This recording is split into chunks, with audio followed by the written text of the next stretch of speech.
ആനിവേഴ്സറിന് മല്ലം ടെമ്പിളിൽ വന്നിട്ടാണെങ്കിൽ കുറേ നാളെ നമ്മൾ വരുന്നത് ഇവരുടെ ഒരു ഫ്രണ്ടും കൂടി വരുന്നുണ്ട്.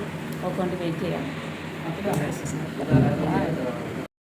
ഇപ്പോൾ നമ്മൾ ഹോസ്പിറ്റലിൽ ഒരുപാട് മിസ് ചെയ്യുന്നുണ്ട്. എന്ന് വെച്ചാൽ ഹോസ്പിറ്റലിൽ ഈസിയാണ്. ഈ ചൂട്ടത്ത് പുറത്തിറങ്ങാൻ ഭയങ്കര റിസ്ക്കാണ് പൈസ. നമ്മളെ പമ്പത്തിൻ്റെ വന്നിട്ട് കരിമീൻ ജ്യൂസ് കൊടുക്കാൻ വേണ്ടിയിട്ടാണ്. കരിമീൻ ജ്യൂസിന് വേണ്ടി തിരിച്ച് പൈസ നമ്മൾ കരിമീൻ ജ്യൂസ് നമുക്ക് ടേസ്റ്റ് ചെയ്ത്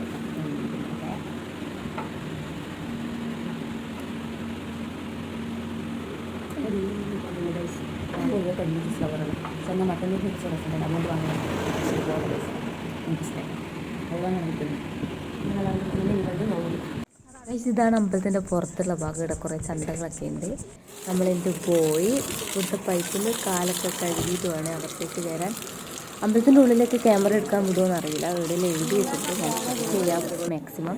ഇതാണ് കയറിപ്പോകുന്ന ഭാഗം. ഇവിടെ നല്ല രസമുണ്ട്. ഉള്ളിൽ നിന്ന് പാട്ടൊക്കെ കേൾക്കാൻ അടിപൊളിയായിട്ടുള്ള.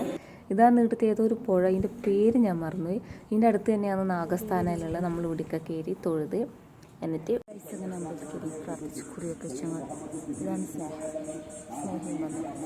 നമ്മൾ ഫുഡിന് വേണ്ടി വെയിറ്റ് ചെയ്യണം. ഫുഡ് പ്രാർത്ഥിച്ചു ഫുഡിന് വേണ്ടിയിട്ട് 13 ഏപ്രിൽ